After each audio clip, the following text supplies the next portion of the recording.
"Get this pauper away from the table. She is embarrassing my guests." Those were the first words I heard as the silverware clattered and the violins went silent. Ricardo stood from his velvet chair, his expensive wine sloshing over the rim of his glass as he pointed directly at me.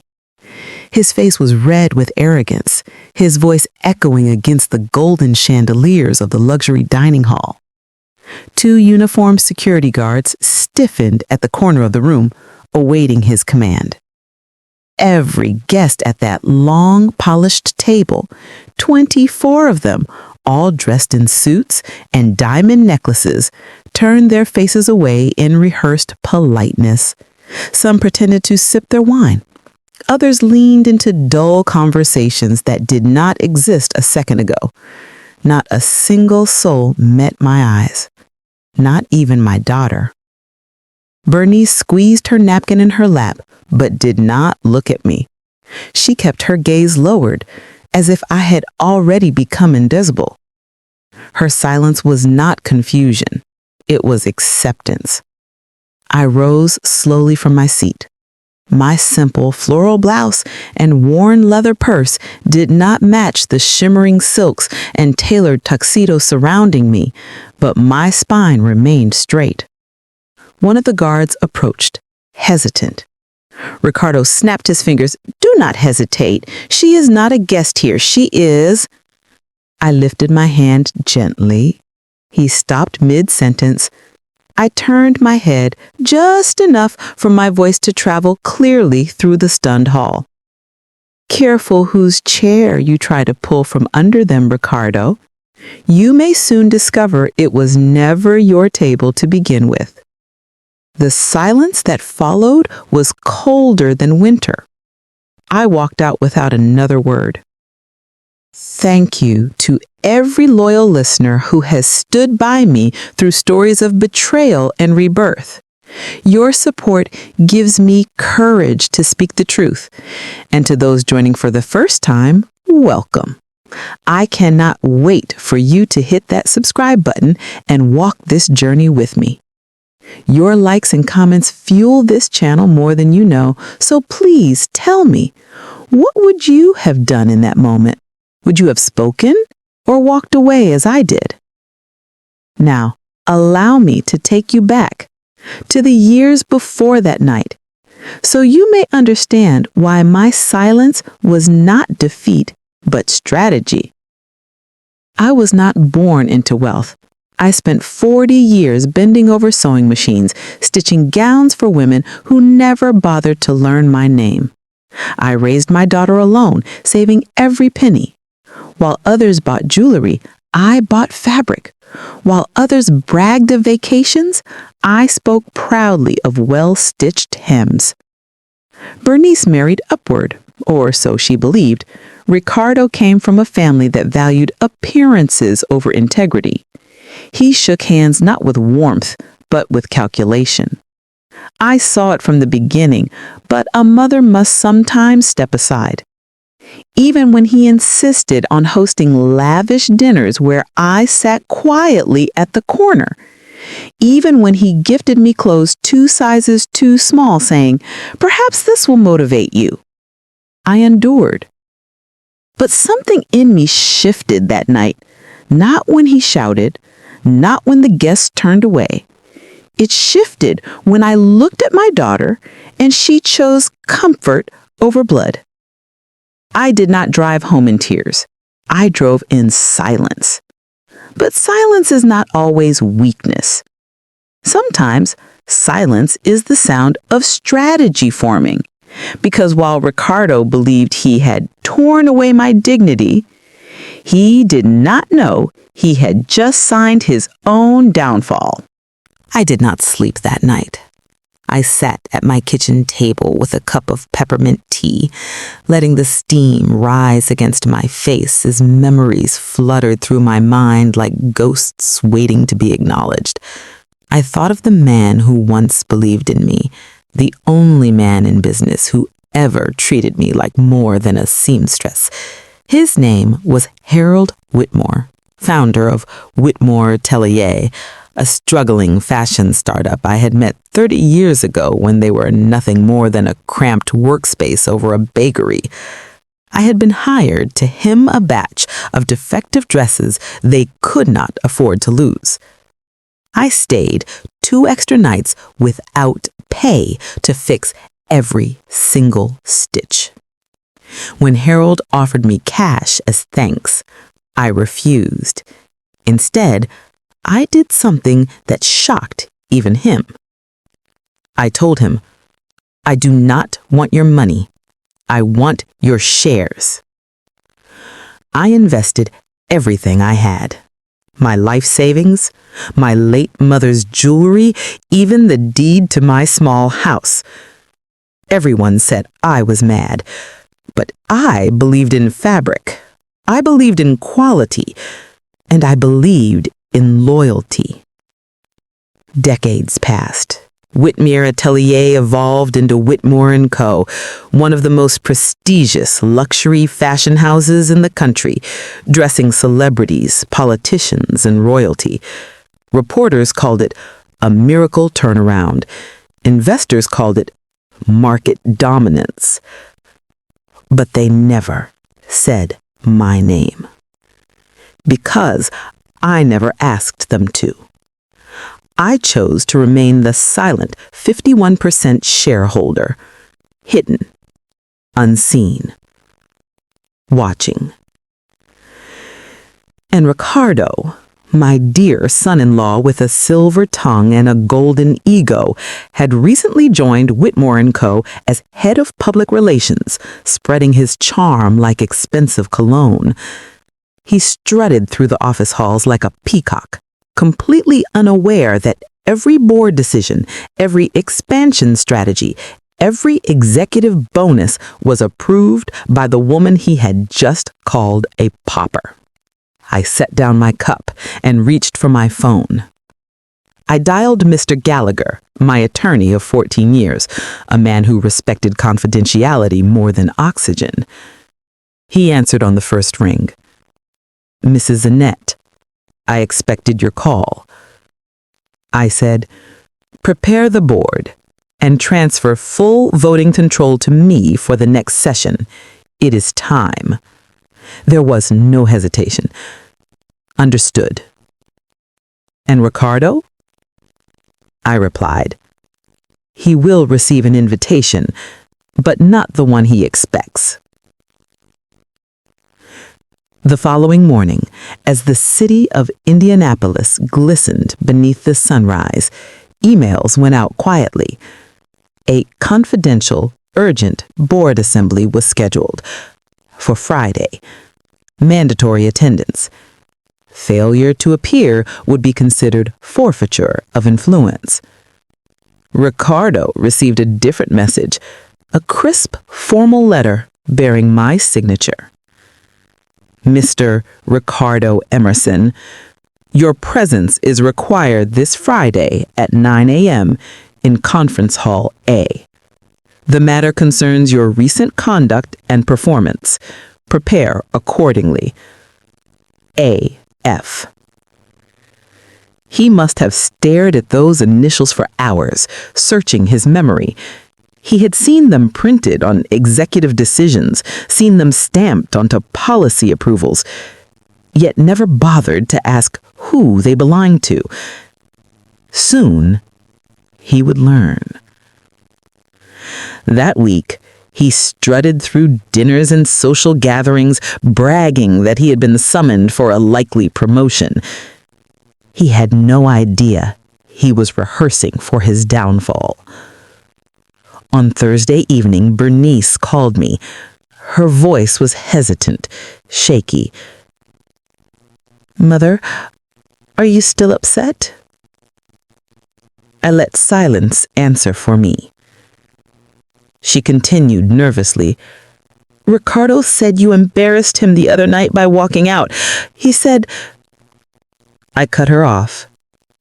"Bernice." Her breath caught. She had not heard that tone from me before. I said, "You may wish to prepare yourself. By the end of tomorrow, the man you call husband will not be the same." There was a long pause, then only her breathing, rapid, fearful. "Mother, what are you going to do?" I did not answer. I simply ended the call. Because some storms do not announce themselves. They arrive in silence and destroy everything in their path. And Ricardo was about to stand directly in its center. Friday morning arrived with the stillness of a held breath. I walked into Conference Hall A of Whitmore & Co. wearing a dark sapphire suit, the kind that did not beg for attention but commanded it. My hair was neatly pinned, my chin lifted with poise. To the untrained eye, I was just an elder woman arriving early. But to those who truly knew the company's lineage, I was the architect of its survival. One by one, the 11 board members entered, executives, shareholders, legacy partners. Each greeted me with firm handshakes and respectful nods. Then the door opened. Ricardo entered, grinning like a child expecting cake on his birthday. He looked around, confused by the solemn atmosphere. "Well, this seems serious," he laughed, adjusting his designer cufflinks. "Hope someone is not getting fired." No one replied. He took a seat directly across from me, not even recognizing me under this new commanding light. It was not until Chairman Whitmore himself stood and cleared his throat that Ricardo finally turned his gaze toward me. "Before we proceed," Mr. Whitmore said, "allow me to properly introduce the woman seated at the head of this table." Ricardo frowned. Then Chairman Whitmore spoke the truth that would shatter him. "This is Mrs. Annette Fitzgerald, silent partner, majority shareholder, co-owner of Whitmore & Co." Silence. Then a visible tremor ran through Ricardo's fingers. He searched my face desperately, as if it was a joke. "No, that cannot be." I met his panic with serenity. "I have been called many things, Ricardo. Seamstress, pauper, burden." I leaned forward, folding my hands calmly. "But the one title you forgot was owner." His mouth hung open, sweat beaded across his forehead. Then, as if scripted by karma itself, the side doors opened and 2 employees entered wheeling a monitor. Chairman Whitmore clicked a remote. Instantly, the speakers crackled. "Get this pauper away from the table. She is embarrassing my guests." Ricardo's own voice now filled the boardroom, played aloud for every executive to hear. His face drained of color. He jumped from his seat. "Turn that off. This is a private matter." "It became public the moment you chose to humiliate me in front of 24 witnesses." I turned my gaze to the board. "This company prides itself on prestige, but what is prestige without character? Shall we allow a man who humiliates elders in public to represent our brand?" Murmurs of disapproval rippled across the table. Ricardo tried to interject. "This is absurd. You cannot—" I raised my hand. "You will remain silent until spoken to." The tone of command in my voice stunned even me.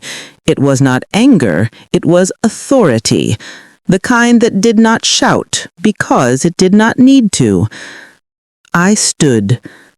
"Effective immediately," I declared. Ricardo Emerson is to be stripped of all public-facing responsibilities. His access to internal communications will be suspended pending further review. Ricardo's voice broke. No, please. Bernice will... Bernice, I said quietly, has been informed. At that moment, the door opened again. She walked in. Bernice, pale, eyes red. She looked at him, then at me. She did not sit by his side. She chose a chair closer to me. Ricardo staggered back, disbelief carving lines into his face. He pointed at me with shaking rage. You will regret this. You cannot ruin me like this. I stepped toward him, slowly, deliberately, until only inches remained between us. I am not ruining you, Ricardo. I am simply allowing the world to see you clearly.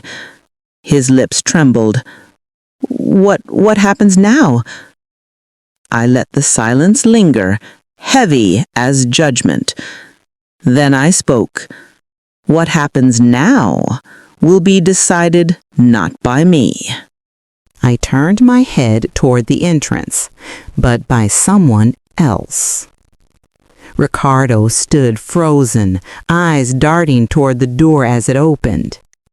And there she was, Bernice, my daughter, my blood, my silence bearer on the night of my humiliation.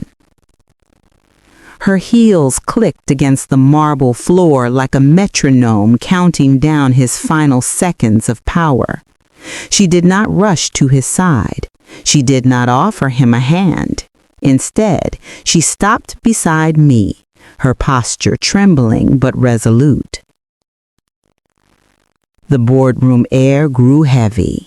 Every executive, every assistant in the room leaned back in their chairs as if watching a trial that would set a precedent.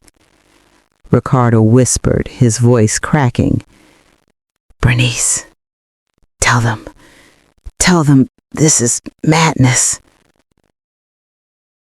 She looked at him, and for the first time in years I saw her face without the mask of obedience. Madness, she said softly, was sitting at that dinner table while you humiliated my mother, and I said nothing. The color drained from Ricardo's face. Bernice's words were not sharp. They were worse. They were truth. She turned to me, tears welling in her eyes. Mother, I was weak. I let comfort make me blind. I let him teach me that silence was easier than respect, and I will regret that for the rest of my life. My heart twisted.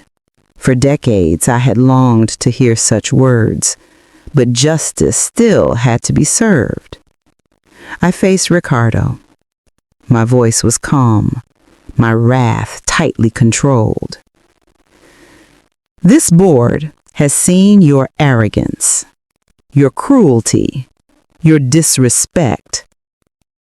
You are not fit to represent this company, nor this family. Ricardo slammed his palm against the table.